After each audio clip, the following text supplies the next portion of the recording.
Hey, and welcome back to the Awakening Spaces podcast. Today, I had a wonderful conversation with the hilarious Travis Jones of Smart Roof and Home Performance in Dallas. Travis is just such a wonderful light.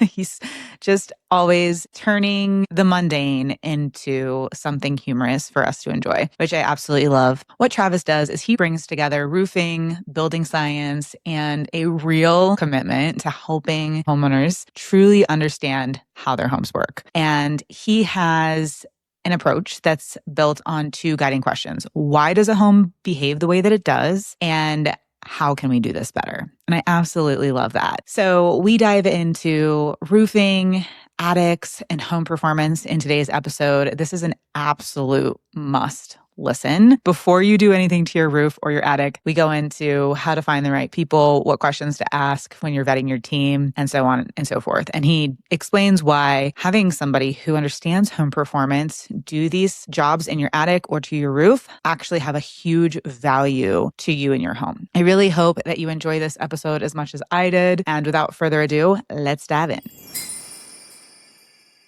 Travis, I am so excited to have you here. I've been dying to talk to you. I feel like you've quickly become Instagram's favorite attic account and roof account.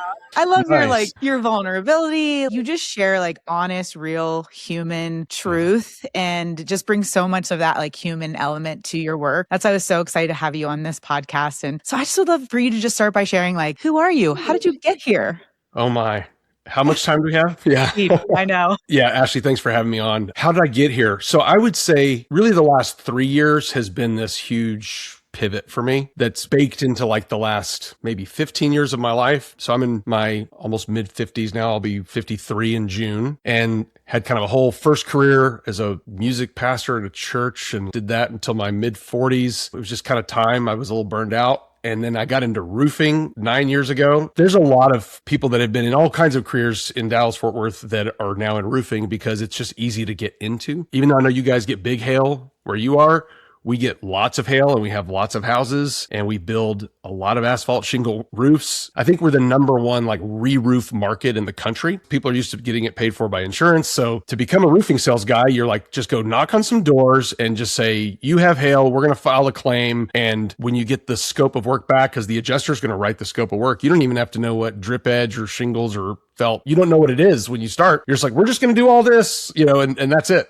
I mean, that was kind of my training. And so I was pretty exclusively roofing for the first 4 years. So 2017 to 2021. In 21, we call that some people like to say Snowmageddon, others say the ice apocalypse, but it was our big February 21 freeze where we realized that Texas is on its own energy grid. And there's this organization called ERCOT that manages that. And later they reported we were within several minutes of a catastrophic grid failure, which would have meant outages in certain communities for months, maybe over a year, just because everything would have been melting down. It's wild. That event got me interested in solar. I'd had a chance to sell solar a few years before, but the numbers didn't really make sense to me because in Texas, electricity, even today, it's still pretty cheap. And most people, when you ask, why do you want solar? They say to save money. It's well, there's no guarantee you're going to save it by going solar. But I saw solar as a resilience thing. I was oh, well, if we have this grid issue, maybe you can keep the lights on when the power's out. And I later learned, oh, no, you also have to have a battery and those are expensive. And so I went down kind of the solar rabbit hole and I was and it goes with roofing. A lot of solar guys don't know anything about roofing. At that point, I'd really developed as someone who cared a lot about the quality of the way we install roofs. We're always going to install a system, which means you're going to use all the same components from the same manufacturer so you can register the warranties and stand behind, your system. I was learning about ventilation and flashing details and all of those things in order to install a better roof. And when I say that, it's mostly re-roofs because the new construction roofing, it's a whole different animal and it's churn and burn and it's fast. It's very little quality necessarily goes into that. So this is more about it's time to get a new roof. I was learning that whole process. And I thought, well, that'd be great if I can do solar, because if I sell someone solar and later they need a roof, they can call me or, so it felt like a smart business play. I got into it pretty hard because I go after things hard. That's just my style. Sold some solar, got mentored by guys here's how you sell it. And it was really into the second year of that, 22, where I was starting to go, something doesn't feel right about this. I know that was one of the questions you want to talk about solar. We can come back maybe more in depth, but bottom line, I was this doesn't seem right. It feels like the incentive here is to sell you as many solar panels as possible because that's how you get paid as a sales guy. Oh, interesting. You Okay. get paid by the watt. So if it's a 400 watt solar panel and you're getting paid by the watt, you'd rather sell them 10 of those than 5. Maybe 20 is better, right? And I would get these proposals back where they just filled the roof with solar panels. And I thought, this doesn't make a lot of sense to me. Why are we putting that many solar panels? Maybe the house could perform a little bit better. And so I was thinking about energy efficiency. And one of my mentors, a great guy, Spencer Rosen, he's an educator in home performance out of California. He's now on the board of BPI. He's just awesome. At the time, he said, you need to listen to some building science podcasts. So this is 3 years ago. And I thought, there's building science podcast. I mean, I'm a guy. I like podcasts. I got my podcast. So give me some building science. So he sent me down that rabbit hole. And I started with the building science podcast, which is Positive Energy, the guys out of Austin, Christoph Irwin. And then from there, I heard Corbett Lunsford. And of course, eventually found, as you go down the rabbit hole, you finally meet the Mad Hatter, Matt Reisinger, who's, just the puppeteer. No, we love Matt Reisinger. Love what he's doing. So I found Build Show and all these other accounts. And then, the thing about social media, once you start following, social media feeds you more of it, so which can be good or bad.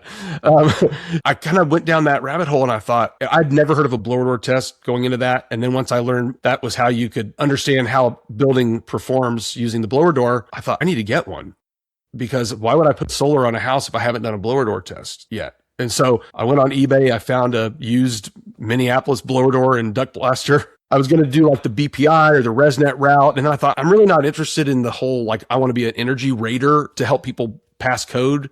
That just wasn't my burden. I was like, I want houses to be better. And so I went, Corbett Lunsford has he calls it his duct and envelope tightness verifier certification. So anyway, I did his whole course and virtually he kind of walked me through it. And then I joined his mastermind and I consider him a mentor. He's phenomenal. And around the same time, the interest rates kept going up and the value proposition for solar, especially in Texas, just kept getting worse because these whole 1.5% for 25-year loans, they were gone. So I got less and less interested in that part of home performance and more into the comfort, the health aspects of home performance. Because I think about home performance as being a house needs to be durable, comfortable, healthy, and efficient. Efficiency is often the target with all the codes, right? And since the 70s and the energy crisis, I happen to think it's a terrible target.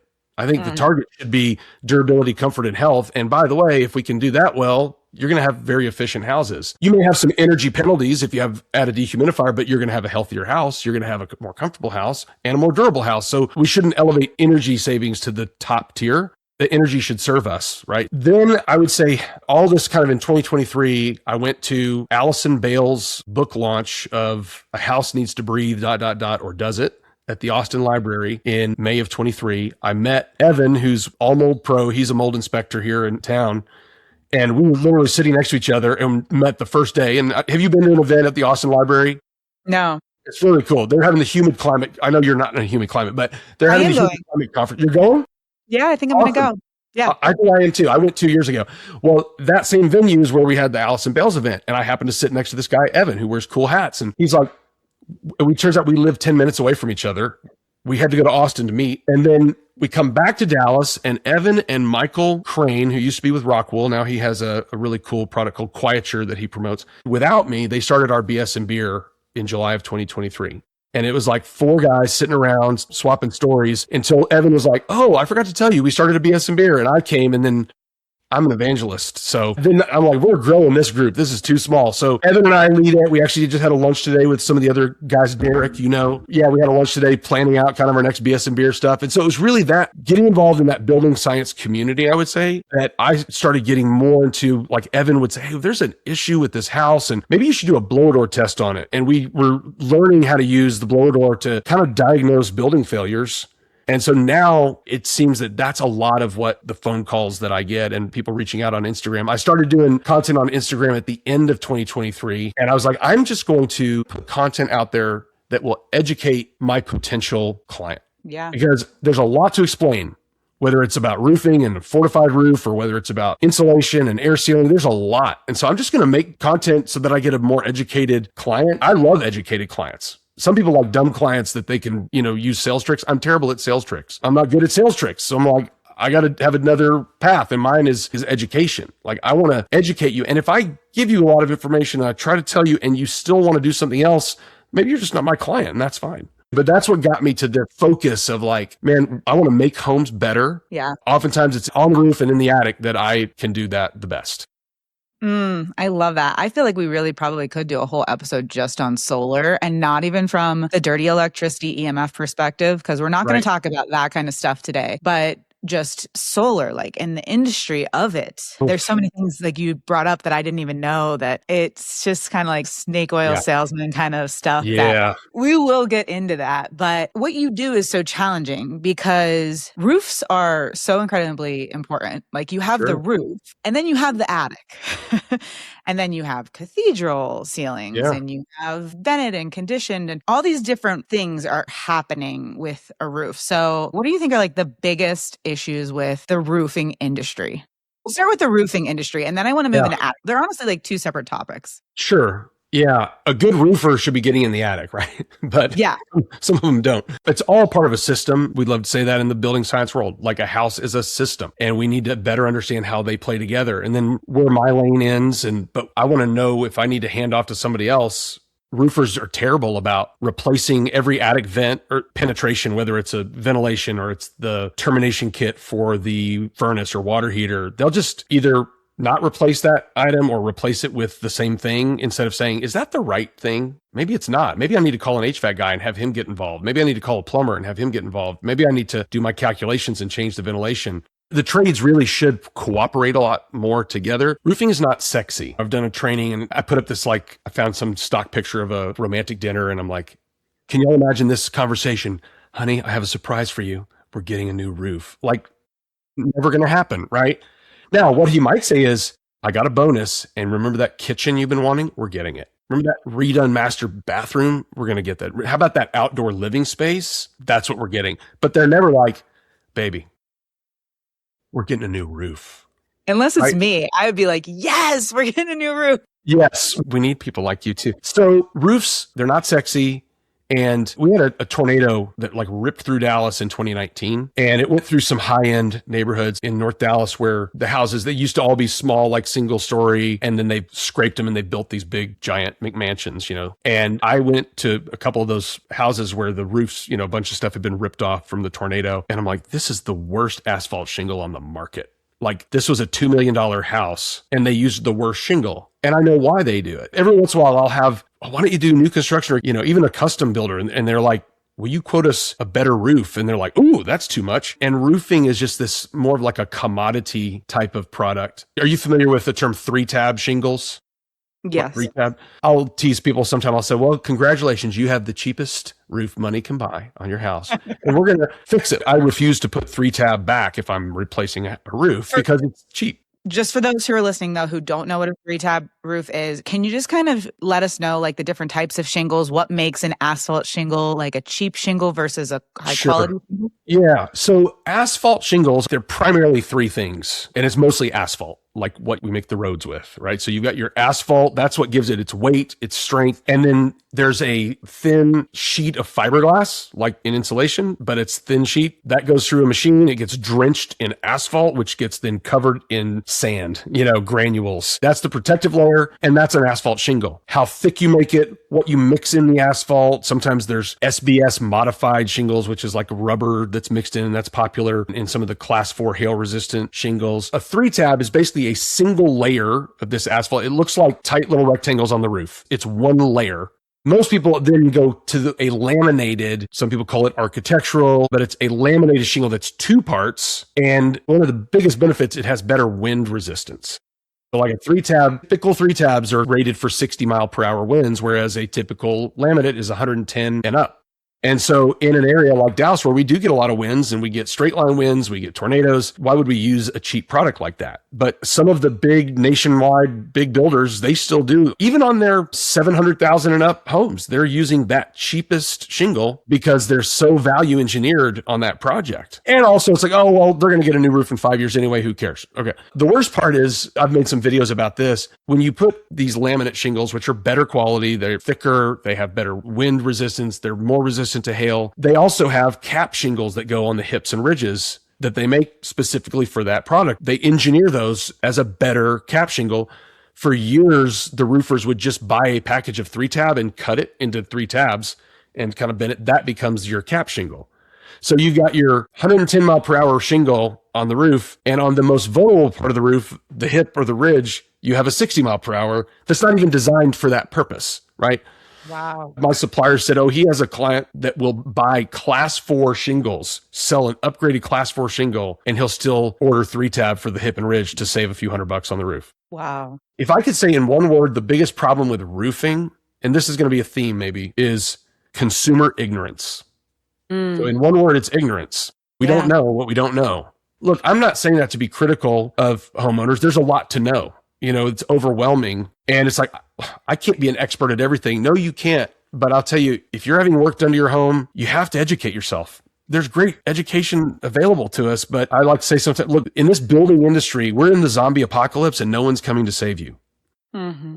But what you can do, and I don't mean that to be like this nihilistic view, oh, you're doomed. Here's the good news. No one's coming to save you. Like someone's going to make sure that you get the right roof or you do the right shower pan waterproofing or whatever. No one's coming to do that for you. But the good news is, like the zombie apocalypse, there are communities that will welcome you, that will help you, that you can learn from. To me, that's what BS and Beer is all about. Healthy Building Alliance, even just Instagram and TikTok and wherever people find that sort of community.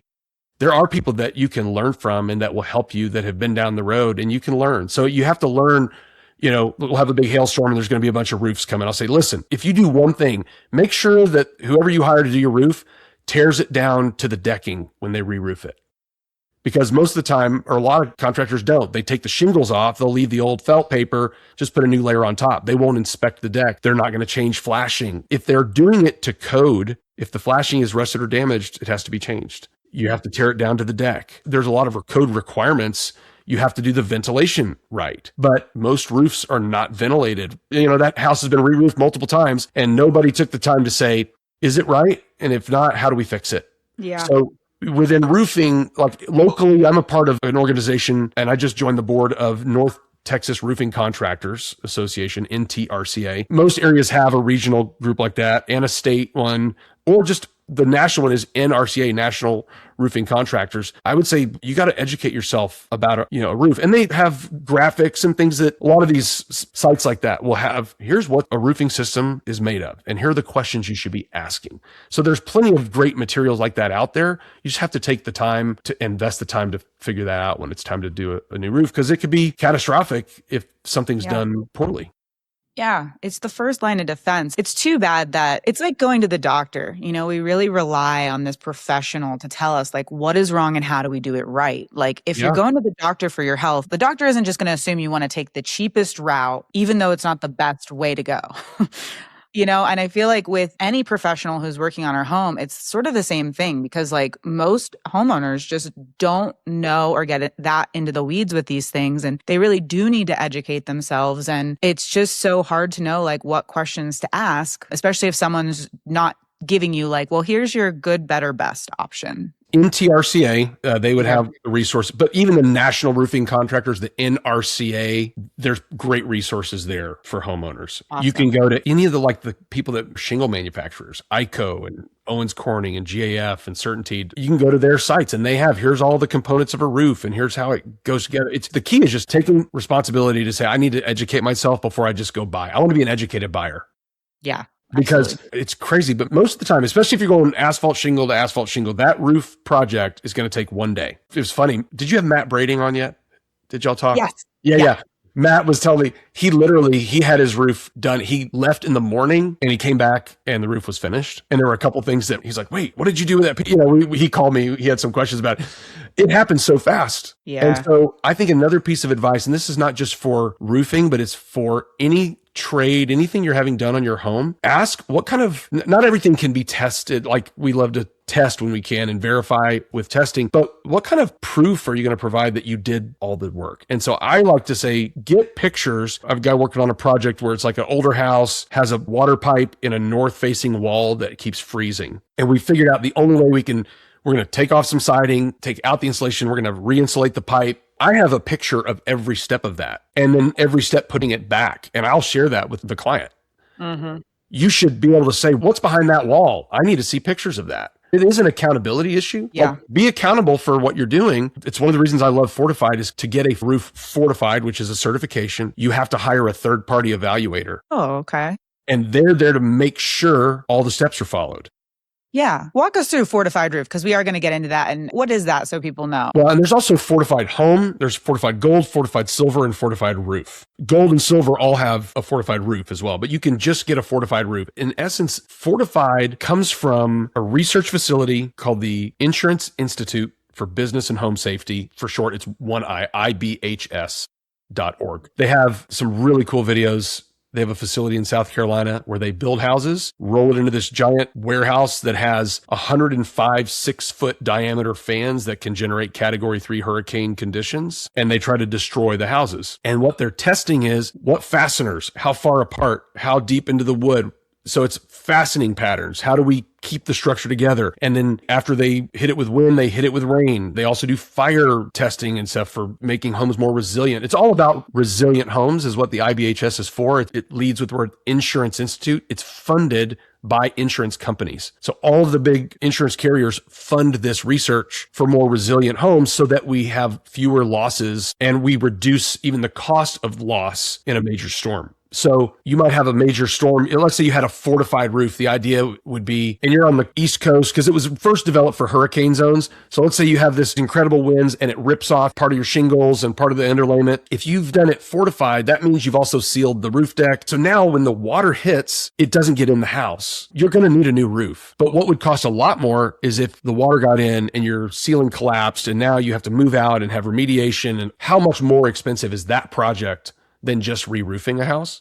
And that's really what the Fortified program is for. Silver has to do with all the fenestrations that are just hurricane rated windows and doors and garage doors. And then gold is like the entire load path from ridge beam to the foundation, that it's all spec'd for this is how you need to, these fasteners this far apart. That's what it specs out. So you can become a fortified contractor and follow those steps. And then the homeowner hires a third party evaluator, make sure you followed the steps. The evaluator sends all the photos, all the documentation. Like they're taking pictures at my job site of every nail we're using, every screw, every sealant.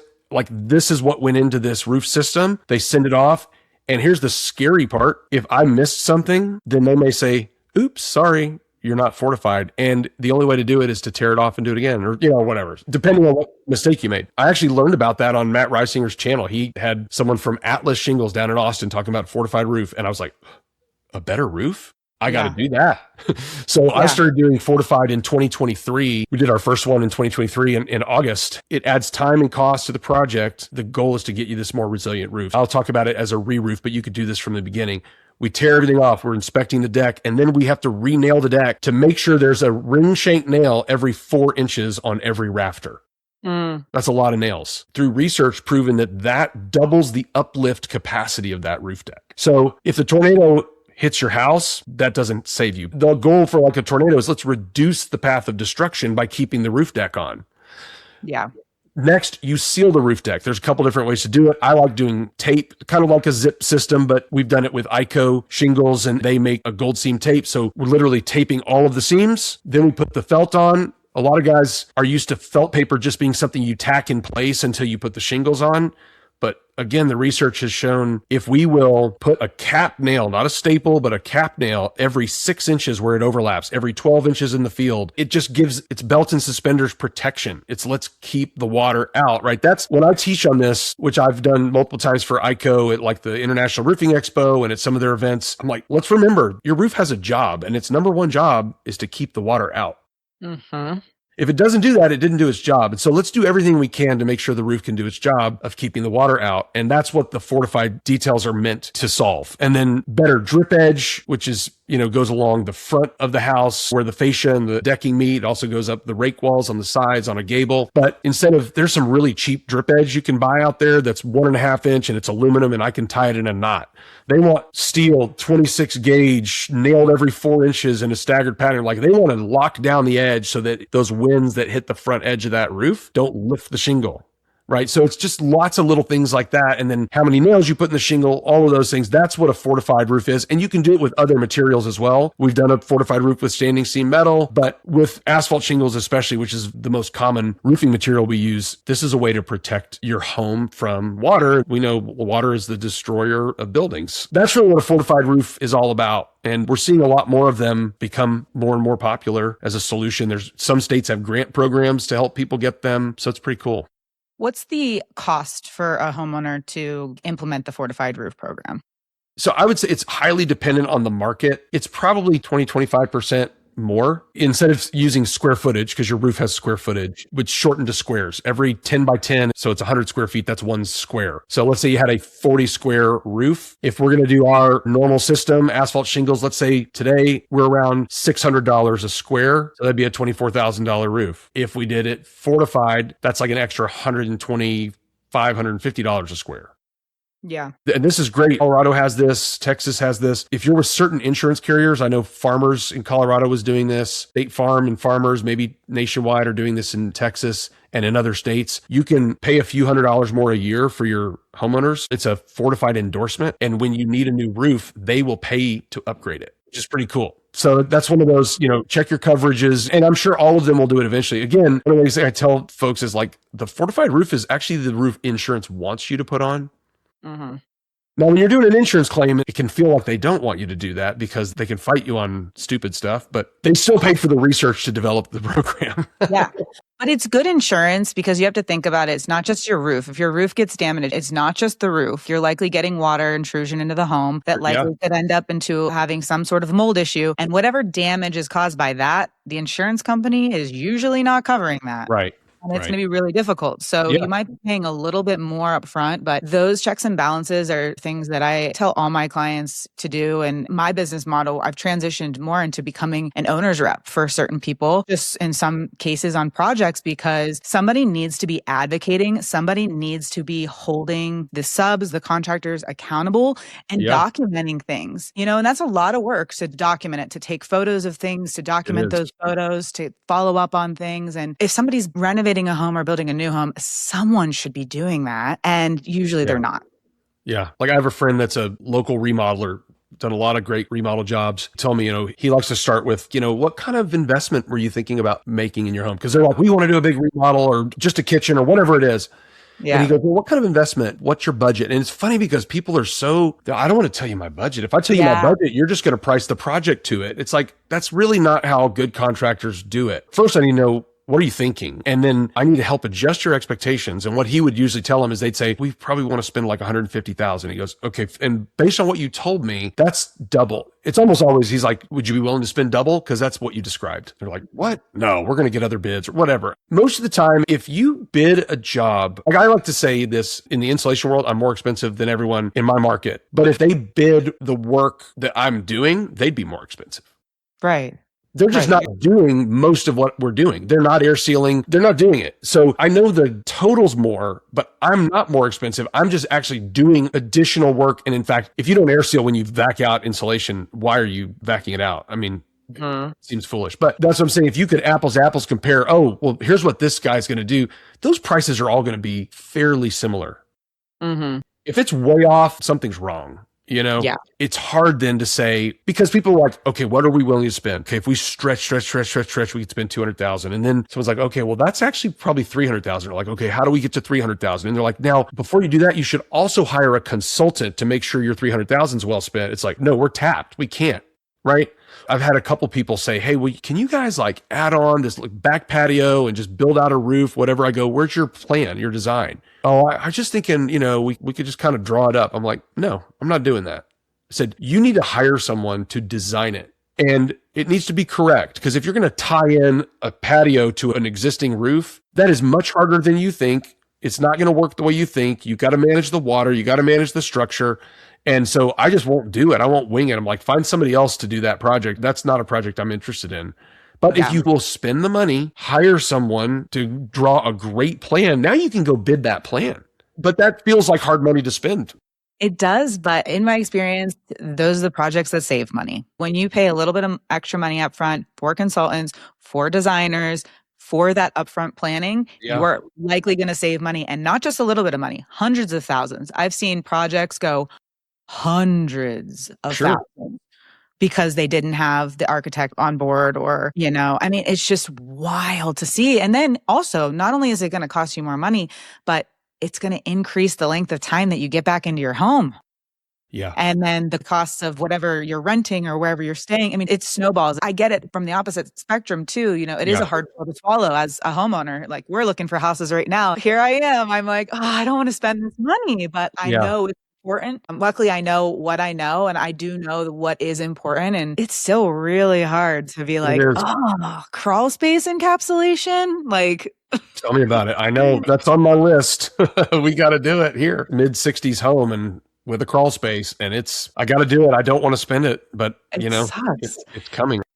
Yeah. You had Nikki Kruger. Yeah. That was a great episode. I listened to that. I remember meeting with her, or we were at some building science thing, and I was just trying to talk to her about, I know I've had humidity issues. She goes, you have to start with the crawl space. If you have a pier and beam, you got to start with the crawl space, and you're going to knock out 50% of your humidity issues just doing that. I was like, I know. Okay. I know, but I still want to just, ignorance is bliss. I know.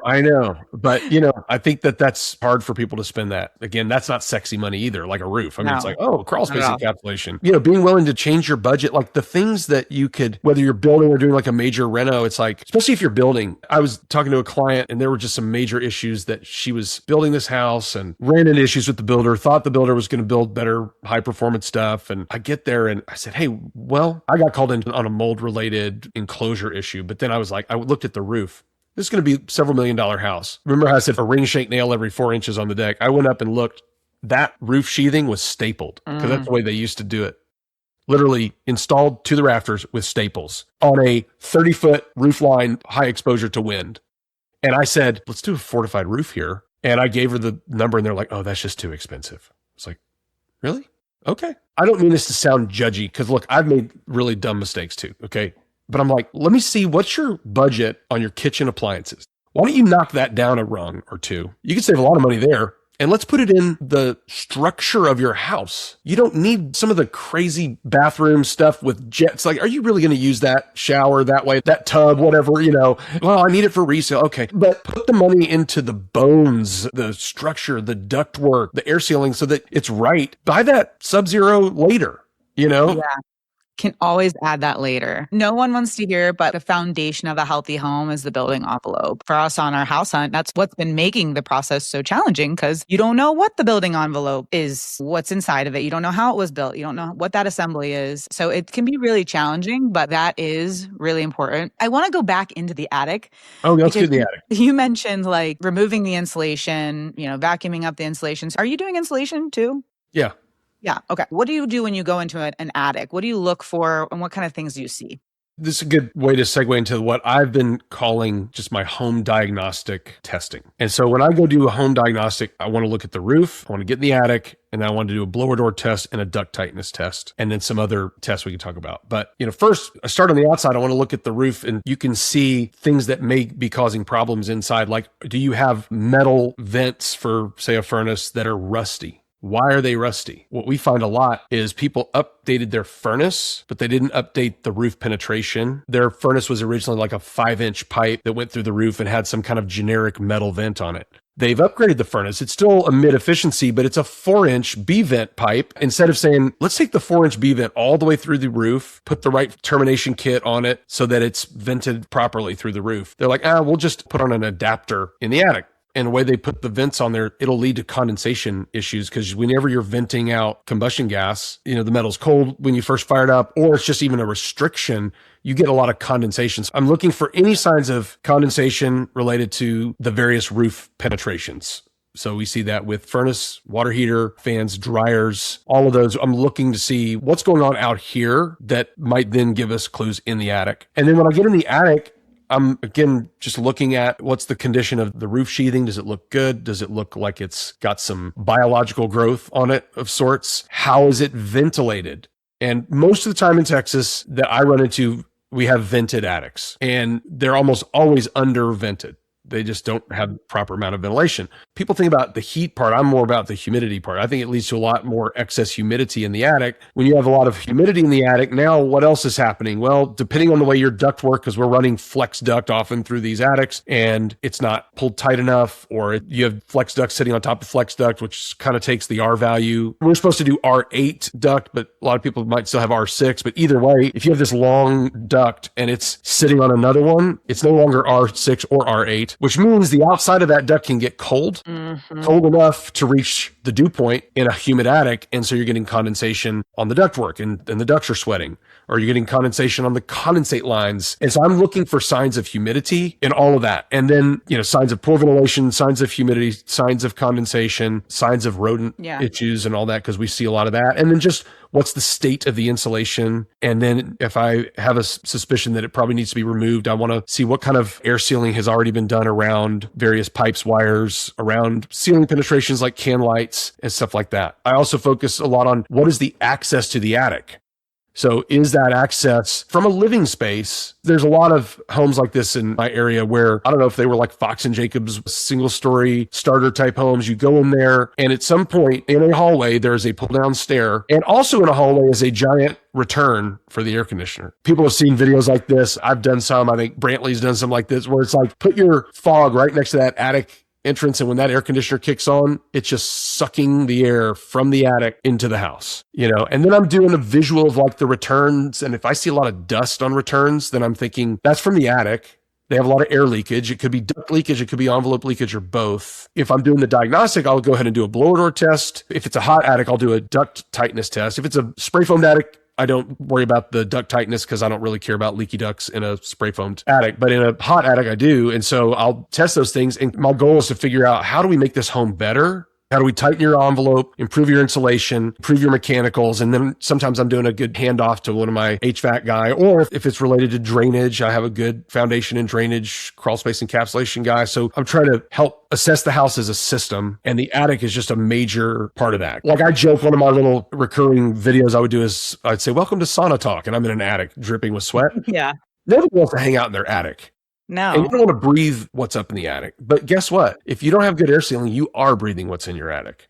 Do vented attics work in Texas? Like ever? Really? Like you can have a vented attic in Texas that it's not going to have some sort of moisture issue just from the humidity and the duration of humid air? Texas has several climate zones. Dallas-Fort Worth got recategorized a year or two ago to 2A, like Houston and Tampa, which doesn't feel quite right. We were 3A, but we're kind of on that 2A, 3A border. I've been doing more testing down in Houston. And so I would say some of my buddies down there are like, they just think it can't work having a vented attic in Houston. So I'm not convinced yet, because I'm like, well, let's see if we do a better job of, if we vent it right, if it's air sealed, if you have ductwork that's run well, why not? I would say it like this. If I was going to build my own new house in Dallas-Fort Worth, I would do a non-spray foamed, but encapsulated attic. Conditioned attic. Conditioned attic. Yeah. I would do continuous exterior insulation, rigid on the outside. I'd put some mineral wool on the inside. I would condition it. That's what I would do if I was starting from scratch. Yes. If I bought a house that already had a vented attic, instead of really trying to retrofit that house, I would just make sure it was air sealed, insulated, had good ventilation, and put my money somewhere else. Yeah. So because we all have a budget, right? So if I'm going to turn that retro into an encapsulated deal, that's really expensive. Yeah, and it can get tricky because of how you get into some of the nooks and crannies of what's there. If someone's listening to this podcast who's like maybe going to renovate or build, but they're not fluent in any of this lingo, and they're like, what are they talking about? Like, why do you need to air seal a vented attic? When you think about your house, this is Corbett Lunsford uses this idea a lot. He goes, we want to decide what's inside and what's outside. And that can change. Allison Bales has a great drawing. I was just looking at his book again about this. There's like, if you have a basement or a crawl space or an attached garage, if you were to look at like a cross section of your house, you should be able to take a pen and draw a line around what all you want to be considered inside. And that can change. You could make it at the roof. You could draw it up there. If you have an encapsulated conditioned attic, we're going to think of that as inside. Or is it the ceiling? Wherever you decide to put the pressure boundary, that's really what we would call the air barrier, the pressure boundary of the house needs to be sealed. I think BPI likes to say, if you're going to air seal a house that has an attached garage, the place you start is at the garage connection. because the most harmful stuff, the car that's running with the garage door, right? That's in the garage. The paint, whatever you're storing in there, that's in the garage. We want to air seal. You don't want that coming into what you're breathing, right? The same with the attic. You don't want to be breathing that. And people are like, well, how am I breathing it? Thanks for asking the question. I think you and Nikki got into a little bit of this too in your podcast, but it's the whole idea of, it starts with just stack effect. Right. And so in the winter, think of your house like a hot air balloon. Warm air is going to go up. It's trying to escape at the top, especially in a hot climate. In the summer, you're spending a lot of energy cooling. And that cold air is weird to think about this. It's heavier than warm air. It wants to fall and escape at the bottom. And wherever something's going out, something else has to come in. And so it wants to pull the air in. So that hot attic air, I try to help people to get rid of instead of say heat rises, the heat moves. And it's going to move. And all air needs to move is a difference of pressure and a path. And so stack effect is the result of temperature changes at the top and bottom of a house that create pressure differences. And the pressure is why it moves. Wind does the same thing. So those are our external forces on the house, stack effect, and then the wind. Then mechanicals, your HVAC kicking on and off, your exhaust fan, even sometimes, the doors opening and closing are going to cause some pressure changes in the house and cause that air to move. And if there's a pathway, then it can move from the attic into the house. So just think of that attic door. I had a client that said they had this little hallway between the living space and the master bedroom. And there were basically door, pull down. And he was like, it's always so hot in there. And they keep the doors closed. Well, in that same little hallway was a big wall return. And so one of the tools we use called a manometer, it measures pressure from one area compared to another. So I closed those doors. I stuck my manometer hose under the door, turned on the AC, and that little room was depressurized by 8 pascals, which is a decent amount. And I'm like, look, every time your air conditioner kicks on, you are pulling air from around your attic stair into your house. That's why there's dust on the grill. But that doesn't just happen there. That happens around recessed lights. Some homes like framing details, you have those old fur downs in bathrooms and in kitchens. And if you look at that from the attic side, maybe it's full of insulation, but when you move that insulation out of there, it's just a hole straight down the wall. And how does that get into your house? Because that wall has penetrations in it. It has plugs. It has stuff you've hung on the wall, or you put a hole in it. You didn't fix it. You just put a picture over that. Like there's all these little pathways of getting stuff into the house. So what we first want to do is figure out how bad is that leakage. That's what a blower door is all about, is understanding how a house has air leaks. And for those who don't know what it is, which I didn't know 3 years ago till I learned about it, right? It's supposed to be used to make sure you pass code in new construction, but it's also a great diagnostic tool. So you put this fan in your door, which you can blow air in or blow air out. We usually blow it out. So we're depressurizing the house, trying to create negative pressure. And then this 2-channel manometer does all these crazy, awesome calculations. If you think about all the air inside your house, there's a volume of that air. How many times in 1 hour with that fan running would all of that air be sucked out and replaced with outside air? Every time that's replaced, that's an air change. The strictest part of the code is like 3 air changes per hour while running this fan. When I test houses that are older, maybe it's 5 or 7 or 9 or 16 or 20. And all that means is it's just a leakier house. And so what we do when the blower door is running, I like to say, I think of the blower door as the truth. It's just measuring. It doesn't care how you feel. It's just telling you this is how leaky this house is. Let's find the leaks. Get a thermal camera. It looks pretty cool.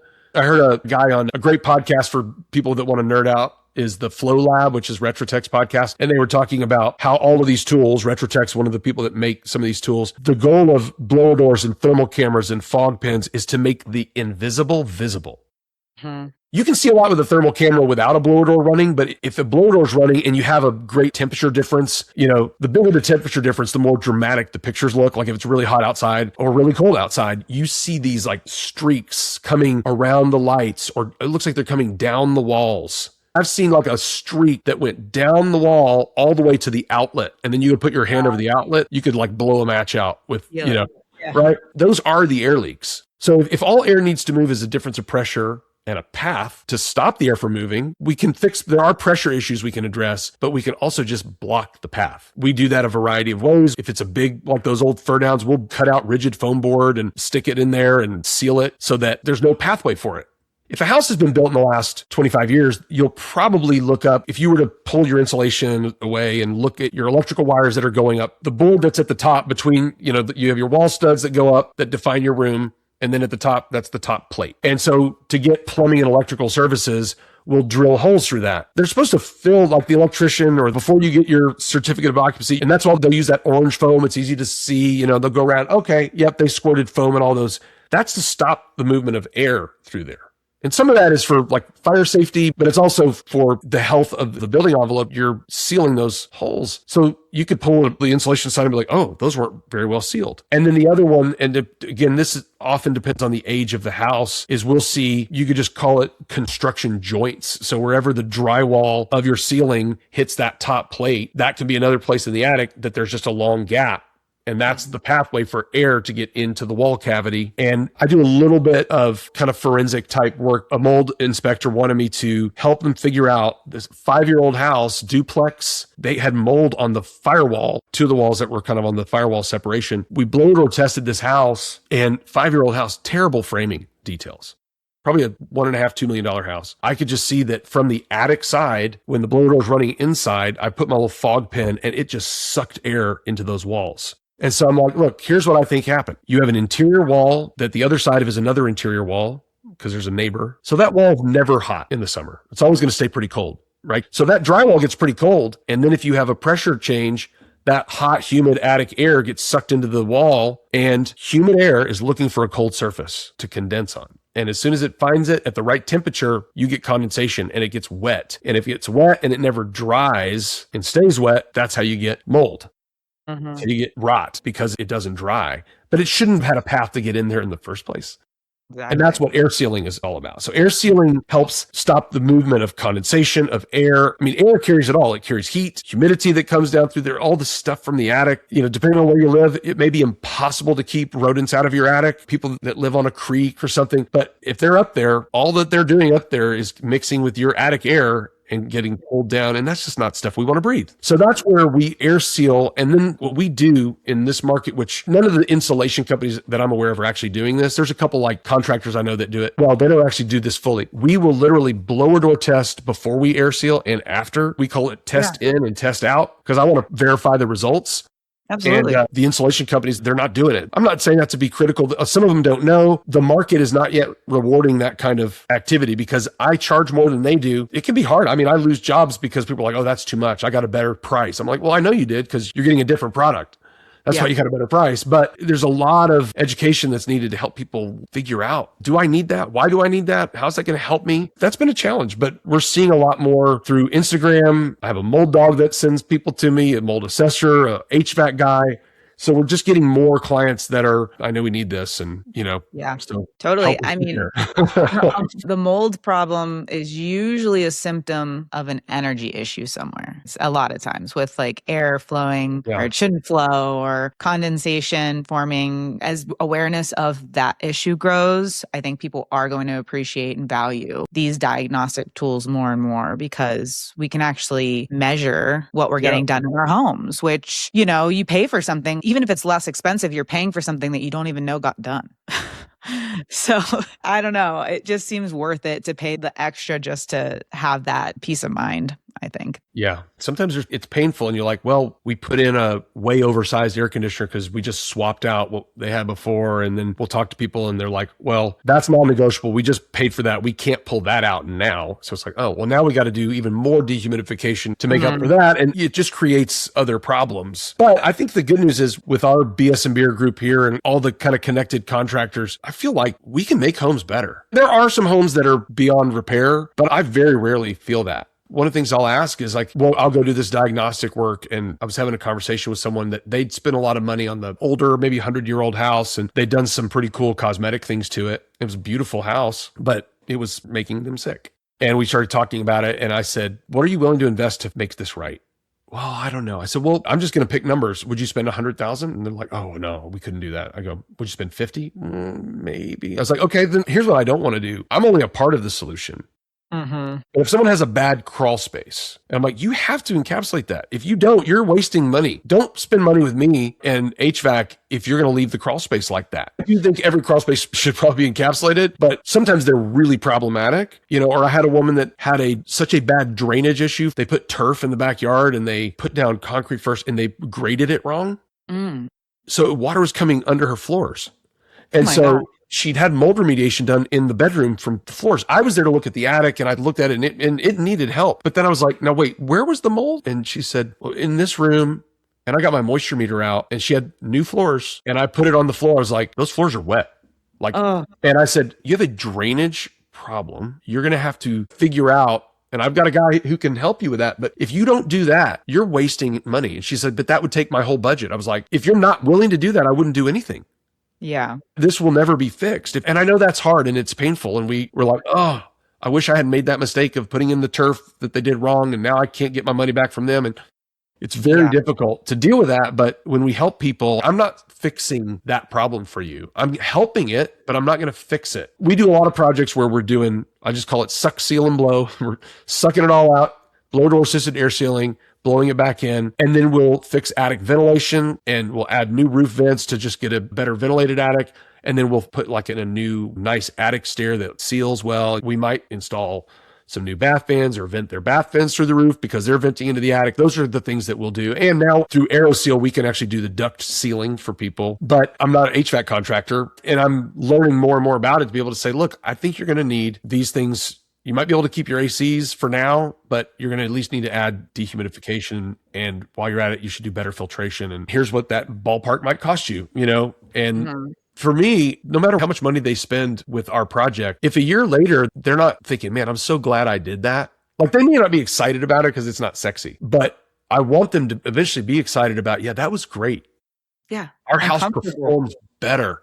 I had a guy, we just had done AeroSeal, and he's like, I didn't realize that's where all the dust was coming from in my house. After you guys did AeroSeal on our ductwork, there's no more dust. That's the success and that I'm looking for is outcomes. I want good outcomes for people. I don't get that by over-promising of some miracle.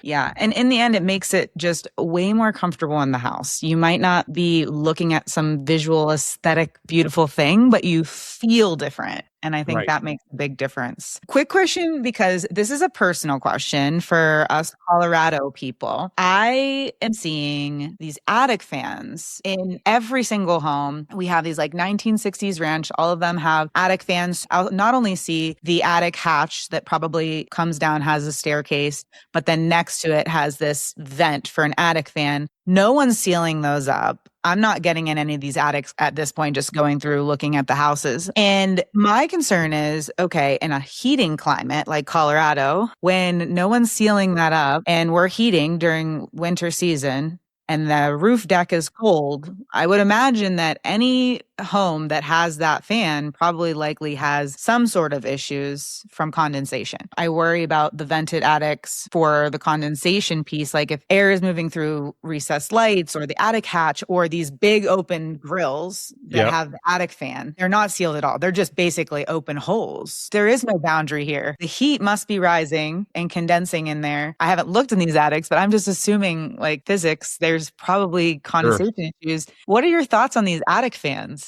Well, it's funny. I had family in Chicago. I remember going one time during the summer and they didn't have central air. They had a couple like window units. This is like a really cool house, but old house. And they're like, oh, you just open the windows and you turn on the attic fan. And then you'd close the window. I was like, what? Like, I just can't imagine doing that in Texas. And you'll hear the people like, oh, it worked back in my day. Look, buildings have changed, right? So one, no matter where you are, we're doing a lot more cooling. Most places in the country have air conditioning now, right? I mean, we're doing a lot more of it. There's places that was very common. Oh yeah, we don't have an air conditioner, but people are adding cooling. Just to clarify, these houses I'm looking at also have cooling. But the attic fan is a remnant from the past. Perhaps, but people are still using them. They might work fine. I mean, the original intended purpose, right? If we want to open windows and just like do an air change, essentially, because what this crisp, I mean, I love Colorado. My middle daughter lives in Colorado Springs. I mean, that's some great air. Let's suck it all out and blow it. The problem is kind of what you're talking about. What has changed over the last 20, 30, 40, 50, 60 years in building is buildings have gotten tighter. They have gotten, roofs have changed, right? A lot of houses that I work on that are in my area were built in the 60s, 70s, 80s, and their original roof was wood shake. And a lot of times you have like a single story ranch with two big gables, and it was a wood shake roof. And all they had for ventilation was two big gable vents, no soffits, just two big gable vents, wood shake roof. That wood shake roof as a system breathed, right? Because all you did, you were weaving felt with shingles as they made their way up, and you just had runner boards. It did not have solid sheathing. So that strategy was fine for ventilation. Then we got away from wood shakes, fire hazard, blah, blah, blah. So we take all those wood shakes off, we put solid sheathing, and then we put an asphalt shingle. So now those giant facets that used to breathe, in essence, do not breathe anymore. And we still have 2 gable vents. The attic's just terrible. So then people are like, well, let's add turbines. That didn't work. Let's add power vents. Oh, let's add ridge vents. So they're doing everything. They're poking as many holes in the top as they can to solve it, when what they should do is block the gable vents, add intake ventilation down low, exhaust ventilation up high, and that's how you ventilate that attic. An attic fan is from that earlier era. There were different roofing materials, and depending on what your roof's made of, if you have a concrete tile roof that doesn't have solid sheathing, that whole assembly is going to perform different than solid sheeting, asphalt shingles. The dynamics of that whole attic change. And we get it a little bit here, but in a cold climate, when you have air leakage from the house in the winter, that roof gets cold, the roof deck gets cold, those nails get cold, and it really gets cold overnight, right? This is a cool thing about physics. It's like heat moves, right? It goes from hot to cold. On a clear night, your roof is giving its heat to space. Like it's just looking up at space, and it's just like, take my heat, right? Beyond what's happening just in the winds or whatever. So that roof's getting cold. The nails stay cold the longest because they're metal, and metal is a conductor and it holds the cold. And then in the morning, we start cooking and showering. We're generating more humidity in the house, and that humid air wants to go up in that cold time, right? And it's going up around the can lights, around the attic's air, through the attic fan, and it's getting into that attic. And now you get that, it's like raining in the attic, because it's hitting the cold nails. And the question is, does it happen just briefly and it dries? Like you might stumble into an attic and it's like, oh, it's dripping. Well, is the nail rusty? Yeah. Is there a lot of staining on the deck? Because you know what? Maybe you just happen to be up there at the really weird time and it's not that big a deal. Or, and I've seen this in our climate, I've been in some attics where it's like it's all moldy on that deck because they didn't have adequate ventilation and they didn't have good air sealing. I was in one where it was like over a utility area where there's like a utility room and a bathroom, and the 2 fans just exhaust right into the attic. So now we're dumping even more humidity in there. I would just say if someone loves their attic fan and they want to keep it, in the winter, you just need to figure out a way to block it. Seal it off. I wouldn't be totally opposed to it. It's just you have to understand what happens the other times of the year, and they're a little more remnant from another time. Yeah. My thought is, okay, if we can't find a house that doesn't have one of these unsealed attic fans, we're looking and it's winter and none of them are sealed. So I'm like, okay, what you explained is likely happening. Right. I need to just go into this home search knowing that once I purchase this home, because you can't really do a mold inspection during the pre-purchase, especially when you're trying to dig through all that insulation. People aren't doing that. So sure. I just need to just plan that there probably would need to be a full mold remediation done, remove the insulation, replace any damaged materials, and then just remove that attic fan. Yeah. Yeah. I was just really shocked because I couldn't believe how many of those I was seeing that weren't blocked off. And I was just like, wow. I did see one home. You could tell an older couple lived there. They did have it like nice and sealed off. They took such good care of the home. I mean, obviously the home was totally outdated. It went like this because people could tell like they took care and pride in their house. But those are very rare to find. So anyways, I just wanted to get your thoughts on the attic fan. Yeah. I don't see them very often here, but we did a project where we took one out and we just removed it and then drywalled it. And it was a part of our attic makeover that we did. But if you want to build a healthy home, just be prepared to spend a little more money. If you want to find a home, buy an existing home, just be prepared to put some money into it to make it healthier. It's all about priorities. And it's like, look, if that's what matters to you, and I would make a case, I think it matters to everyone. They just don't fully think it through all the time. We all care about our health. Everyone wants to breathe well, right? But if you just get in your mind, when we buy a house, we're going to have to do some things to the envelope, to the HVAC, and we're prepared to do that. That takes priority over redoing the kitchen or redoing the master bath or putting in a pool or whatever, redoing an outdoor living space. If you prioritize that and set your expectations, maybe, you decide I'm going to spend X dollars, whatever it is. And then if you spend less, great. You've budgeted to do one of your fun projects. I tell people that are looking for houses here is like, let's help find you a house that doesn't have terrible issues, but then we can go in and fix it. once you're in there. Exactly. It's about finding something that's capable of being fixed and just putting a little budget, like even if it's lowering that purchase price or trying to get some like seller concessions where you can have a little extra for like planning for remediation and repair of some sort, I think is just smart to include in the budget because there's going to be something with it. No home is perfect. Yeah. Even if it was perfect, no home's been perfectly maintained. I mean, yeah, exactly. So there's going to be something, and just be prepared for it and you won't be disappointed. Yeah. Oh man, Travis, this is so great. I know before we got on this call, we were like, is this going to be like Joe Rogan where we just go forever? I am going to ask my sort of last closing question here. Sure. Which is, I really just love how on Instagram you share a lot about just like admitting to your mistakes and like learning from them and growing. And I think that that's just such a good quality in anyone you hire, bring onto your team. So I love that you share that. So I was just wondering if there's like anything recently that you've been learning in your own life that maybe has nothing to do with building homes, just something that has been a moment of growth for you that you might want to share with other people. It's a great question. I've been thinking about this a lot. And I feel like, I don't know, maybe recently it just has hit me even a bigger way, but I feel like I've learned and am learning to really be comfortable with and embrace uncertainty. Like one of the ways I've said that, I think certainty can be an idol for us. And I think it's okay to not know, not be sure, to kind of say, hey, I'm going to do the best I can at this. Now that might be for me what it means to be a parent of adult children. Yeah. And my oldest kid just turned 30 this year. My youngest is 23, and they're kind of in that stage of life where it's like, what does it mean to be a parent who has let go of control, who's still there to listen, to be a consultant? Hey, what are the kids going to do? I don't know. And it's okay to not know. It's okay to be uncertain. I feel that all the time in my business. I mean, being a business owner is, it has its good parts, and it's also very challenging.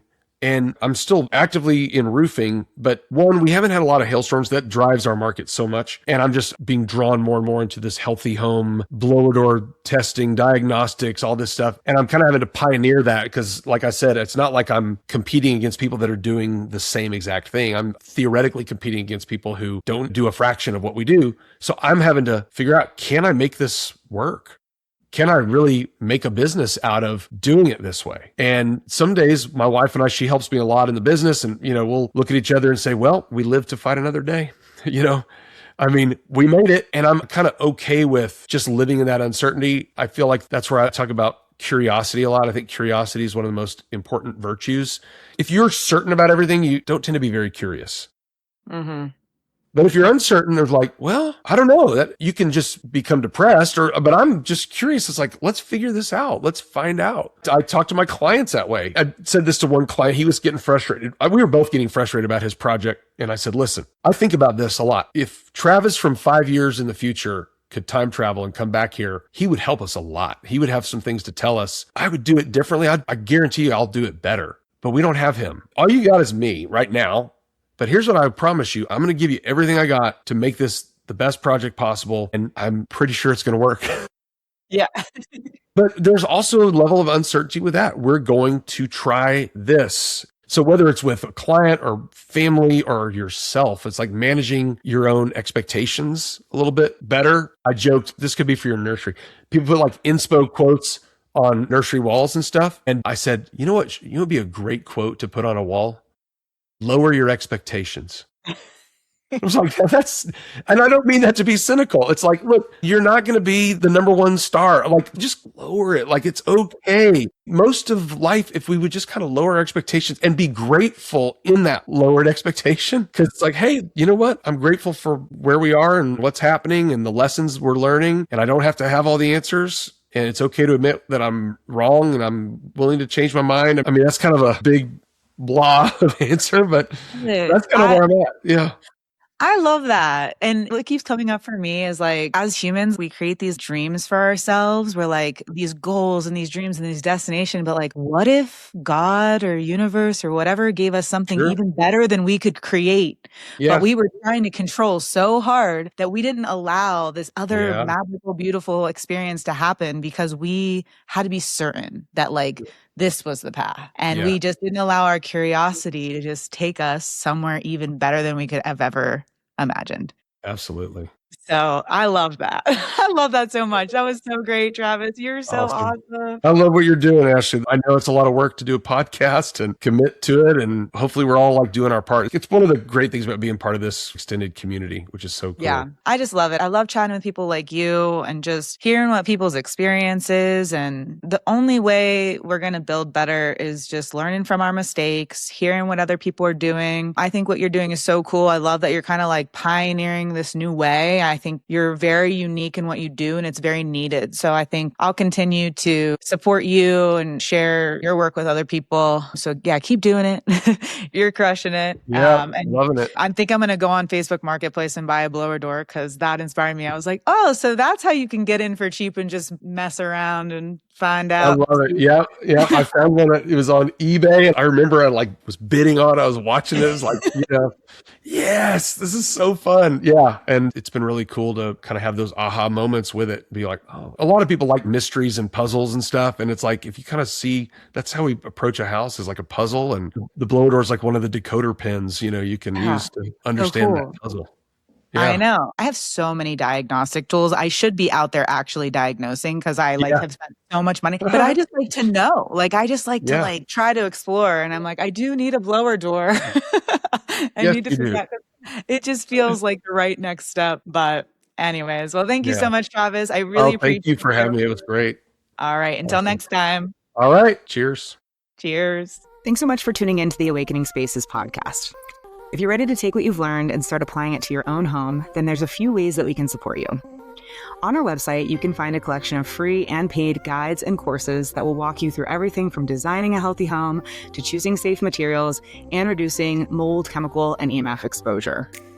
And if you're looking for more personalized guidance, then we also offer one-on-one consulting and design support, where we act as your owner's representative to help you plan, manage, and execute your new build or renovation project with confidence.